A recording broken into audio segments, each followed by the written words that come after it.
no accidental. We shine because Read, remember, repeat. I'm loving this instrumental, ayy. I write my life down with a pencil, ayy. Never paid attention, but I should've. Never finished blocks. Salute to y'all. Miraculous week over here at the Read, Remember, Repeat Studios. And y'all know we kicked the show off showing some love. Shout outs to Allah Personal Care. This is homemade products, all natural. And I wanted to do something for the ladies also on this show because this is a well-rounded show. And what not better than to show y'all some well homemade products, right? And they're all natural.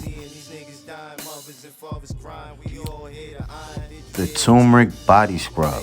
This scrub is sure to give you the glow you are longing for with its all natural ingredients and carefully crafted recipe. Turmeric is great for glowing skin and blemishes. And what else we got? We got the Wonder Butter Body Butter. Listen, family, this is all exclusive homemade products. And you hit up Allah Personal Care on Instagram. And I'm telling you, they'll take care of you, man. Hey man, shout outs to I Am Mastery Academy. That's the academy that's teaching people how to learn and earn on the go, teaching people how to invest and be on the right side of money. Shout outs to Doc Spills and all the educators over there that's teaching people, whether it's levels, colors, harmonics, with simply teaching people how to learn and invest. And you can just match your colors. That's what we learned from day one. So get with me. That's at Read, Remember, Repeat or at Big MUGGA. Those are my Instagrams. And let's get this money, family. Welcome to another beautiful, miraculous day at the Read, Remember, Repeat Studios, and we want to get you guys some value. How you feeling today? It's your host with the most, Michael Boyd. We are on the 4 agreements. This is the new book we started since the new year, and I hope you guys are paying attention, right? There's knowledge that's being tossed around that's free. We no longer have to get mandated to learn. You can learn on your own. It's self-aware. We have the computer, we have books, we have audios. You got to fill yourself up with this stuff, man, and only you can do it. Where did we leave off though? Page 35. We're getting through this kind of quick, guys. The first we still on the first agreement. This spell was cast upon her by the one who loved her the most, her own mother. Her mother didn't notice what she did with her word. She didn't notice that she used black magic and put a spell on her daughter. She didn't know the power of her word, and therefore she isn't to blame. She did what her own mother, father, and others had done to her in many ways. They misused the word. How many times do we do this with our own children? We give them these types of opinions, and our children carry the black magic for years and years. People who love us do black magic on us, but they don't know what they do. That is why we must forgive them. They don't know what they do. Another example, you awake in the morning feeling very happy. You feel so wonderful. You stay 1 or 2 hours in front of the mirror, making yourself beautiful. Well, one of your best friends says, "What has happened to you? You look so ugly. Look at that dress you are wearing. You look ridiculous." That's it. That is enough to put you all the way down in hell. Maybe this girlfriend just told you this to hurt you, and she did. She gave you an opinion with all the power of her word behind it. If you accept the opinion, it becomes an agreement. Now, and you put all your power into that opinion becomes black magic. These types of spells are difficult to break. The only thing that can break a spell is to make a new agreement based on truth. The truth is the most important part of being impeccable with your word. On one side of the sword are the lies which create black magic, and on the other side of the sword is the truth, which has the power to break the spell of black magic. Only the truth will set us free. Looking at everyday human interactions, imagine how many times we cast spells on each other with our word. Over time, this interaction has become the worst form of black magic, and we call it gossip. Gossip is black magic at its very worst because it is pure poison. We learn how to gossip by agreement. When we were children, we heard the adults around us gossiping all the time. openly, giving their opinions about other people. They even had opinions about people they didn't know. Emotional poison was transferred along with the opinions. Emotional poison was transferred along with the opinions. And we learned this as the normal way to communicate. Gossiping has become the main form of communication in human society. It has become the way we feel close to each other because it makes us feel better to see someone else feel as badly as we do. There is an old expression that says misery likes company. And people who are suffering in hell don't want to be alone. Fear and suffering are an important part of the dream of the planet. They are how the dream of the planet keeps us down. Using the analogy of the human mind as a computer, gossip can be compared to a computer virus. A computer virus is a piece of computer language written in the same language all the other codes are written in, but with a harmful intent. This code is inserted into the program of your computer when you least expect it, and most of the time without your awareness. After this code has been introduced, your computer doesn't work quite right, or it doesn't function at all because the codes get so mixed up with so many conflicting messages that it stops producing good results.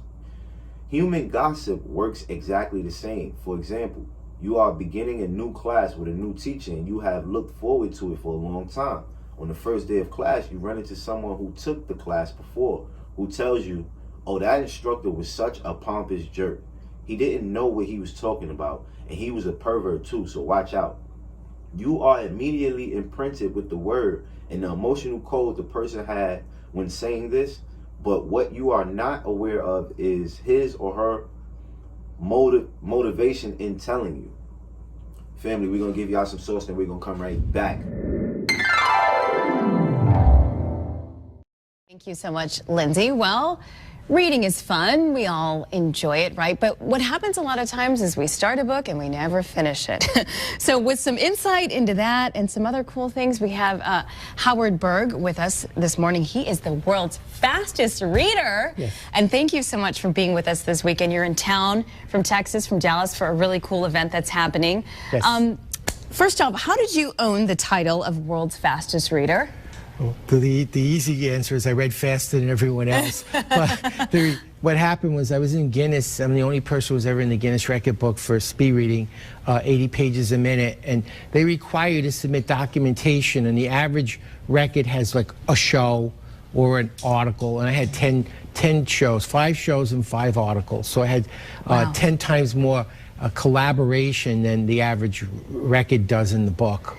And so, okay, we gave you a little bit of homework this morning. We asked you to read this 600-page textbook. I mean, this is not fraud case book is what it's called. Lovely book. Yeah. How did it go? How long did it take you to read it? Well, they gave me like 5 minutes. I read half of it in 5 minutes. And basically, it's talking about how people take advantage of their employers. For example, there was a janitor who put false people on the payroll and paid them and kept the money. There are people that are going on trips and charging things that never happened, and then they pocket the money. People using identity fraud in banks, and they're collaborating with like scammers, and they're cashing checks that are fraudulent, and these are huge amounts of money that are being lost. And it's telling people in business that they shouldn't give anyone that much power. There should be supervision, there should be reviews, they should keep track of inventory, and you shouldn't just have one person who does everything, because you open yourself up to making it too easy for someone who's unethical to take advantage. So clearly you have retained a lot of information from the book, and you said you read 300 pages in 5 minutes. Right. How? Well, most people read, they have a voice in their head. It sounds like someone's talking. And speed readers have a movie in their head. It's like driving. When you're driving in a car at 70 miles an hour on a highway, you're processing front, back, left, and right, instruments, gauges, talking to your friends on the phone, listening to the radio, and you're bored. You read about 200 words per minute in one direction. You're lucky if you remember the name of the book and who wrote it the next day. When you're reading, you hear one word at a time. So we're actually using our eyes to listen to a book.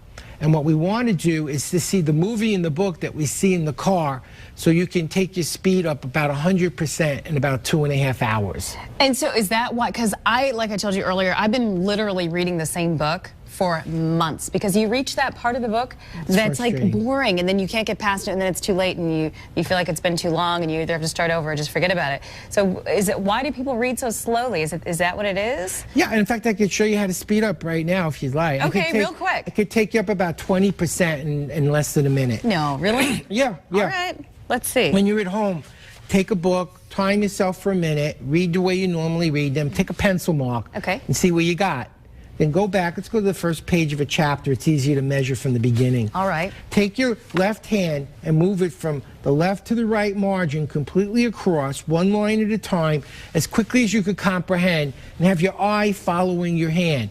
If you know what you're reading, go faster till you don't, so you find out where your ceiling is, and then go back down just a bit so you know what you're reading. Practice that for about 10 minutes. What you're doing is using your hand to read more visually. And if you do it for about 10 minutes, it'll become more of a habit.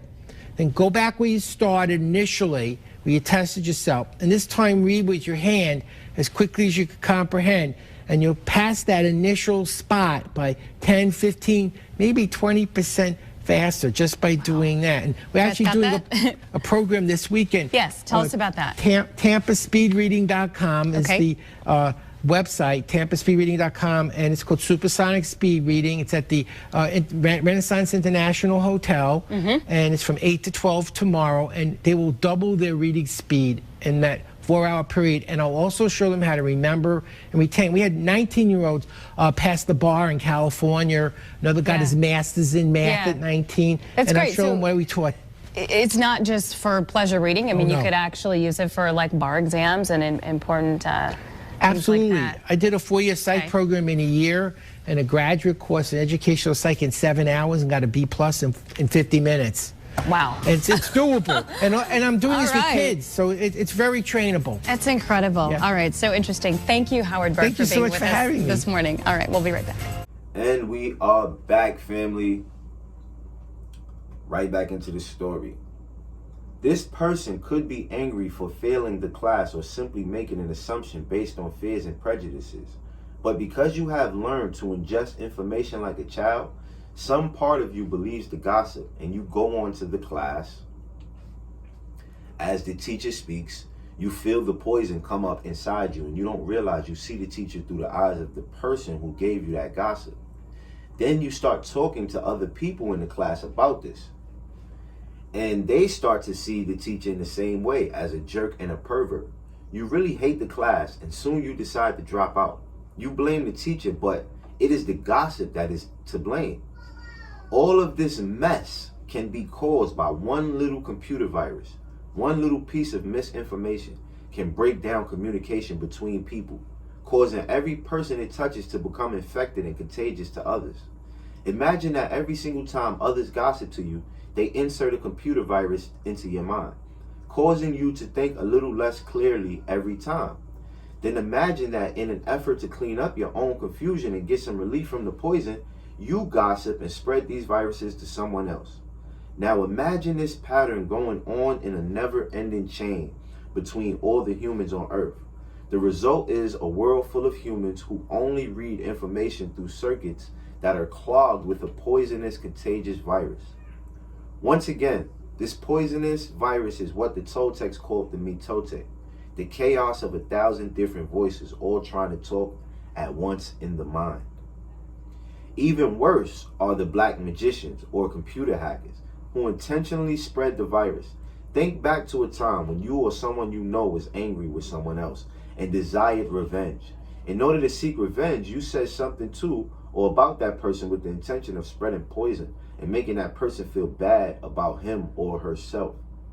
As children, we do this quite thoughtlessly, but as we grow older, we become much more calculated in our efforts to bring other people down. Then we lie to ourselves and say that person received a just punishment for their wrongdoing.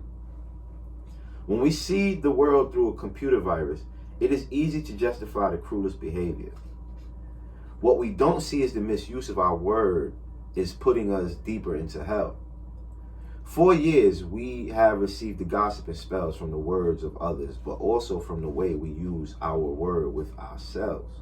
We talk to ourselves constantly, and most of the time we say things like, oh, I look fat, I look ugly, I'm getting old, I'm losing my hair, I'm stupid, I never understand anything, I will never be good enough, and I'm never going to be perfect. Do you see how we use the word against ourselves? We must begin to understand what the word is and what the word does. If you understand the first agreement, be impeccable with your word. You begin to see all the changes that can happen in your life. Changes first in the way you deal with yourself and later in the way you deal with other people, especially those you love most. Consider how many times you have gossiped about the person you love the most to gain the support of others of your point of view. How many times have you hooked other people's attention and spread poison about your loved one in order to make your opinion right? Your opinion is nothing but your point of view. It is not necessarily true. Your opinion comes from your beliefs, your own ego, and your own dream. We create all this poison and spread it to others just so we can feel right about our own point of view. If we adopt the first agreement and become impeccable with our word, any emotional poison would eventually be cleaned from our mind and from our communication and our personal relationships, including with our pets, dog, or cat. Impeccability of the word will also give you immunity from anyone putting a negative spell on you. You will only receive a negative idea if your mind is fertile ground for that idea. When you become impeccable with your word, your mind is no longer fertile ground for words that come from black magic. Instead, it is fertile for the words that come from love. Family, page 44, we are going to leave y'all here, man, and read, remember, repeat. Y'all know what's going on. I ain't even got to say it. I don't really know what's good for you, but listen to the end of you and don't believe in difficult. Focus on the visual, I swear we going digital. Bitcoin rising, this shit is visible. The best time of the year is here. Christmas is here. Go get you a grateful book. I just put out a book, family. I'm an author, followed with a journal for 365 days of your writing experience. Hope you guys have a grateful experience. You gotta look inside yourself and start from the ground. Analyze who is there and analyze who is not. I ain't talking about family.